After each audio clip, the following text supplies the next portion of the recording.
I'm stepping on this beat, 2 shoes, new sneakers. Squeaking on the court, cause I know you in the bleachers. Hiding, I'm a seeker, a true love tweaker. Like I think I recognize the same car, new features. Never needed backup, so why you got your back up? Back up, off the wall, baby, let me see your back jump. Back up, back up. I feel it. Back up, back up. I feel ya. Back up, back up, back up, yeah.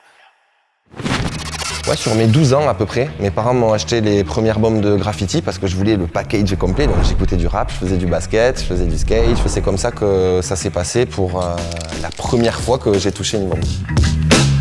J'ai décidé de prendre mes valises et de partir 3 mois aux États-Unis, à New York. Et je me suis dit, il faut à tout prix que je fasse une expo. Donc j'ai réussi à faire ça, c'était une expo collective avec Mad Gallery. Bon accueil du public là-bas. Je suis revenu des États-Unis après 3 mois. Je savais pas trop ce que j'allais faire, si j'allais rester ici, si j'allais repartir, si je savais pas trop. Malheureusement, j'ai perdu mon père. C'était des moments très très difficiles. L'anecdote, c'est même que je voulais plus peindre du tout. Il y a quelqu'un qui m'a aussi tendu la main à ce moment-là, c'était Didier Yedra de la Sogep, qui m'a demandé de lui faire toutes les cabanes de chantier. Ça m'a donné en fait localement une exposition médiatique assez énorme parce que ces cabanes-là se baladaient un petit peu partout. J'ai fait un gros travail sur tout ce qui va être l'ombre et la lumière. Ensuite aussi sur les couleurs, dont les contrastes, avec des couleurs opposées, avec beaucoup de luminosité.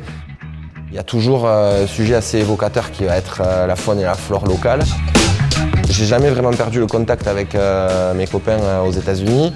Et puis j'ai eu la chance de participer au Bush Week Collective, qui est le plus gros festival de New York dans le street art. Ça s'est hyper bien passé. Pour moi, la transmission est importante quand je vais travailler avec des écoles, quand je vais travailler avec des centres jeunes et montrer à la jeunesse que ceux qui voient sur Internet à Paris, à Londres, à New York, à Tokyo, à je sais pas où, en fait, ici, on peut le faire aussi. C'est pour ça qu'on peut aussi voir que je fais pas mal de choses avec les enfants. Franchement, c'est super. C'est mieux. C'est apaisant.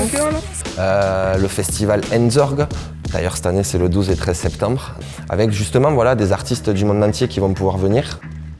Je continue toujours mon travail mural avec la bombe et j'essaie de développer une partie qui va être plus peinture à l'huile. Quand j'ai décidé de reprendre l'huile et que j'ai ouvert le premier tube de peinture, putain, ça m'a rappelé ma grand-mère de l'odeur que j'avais avec elle quand elle me gardait les après-midi au Rustique. Les Hautes-Pyrénées, c'est la maison, en fait, tout simplement.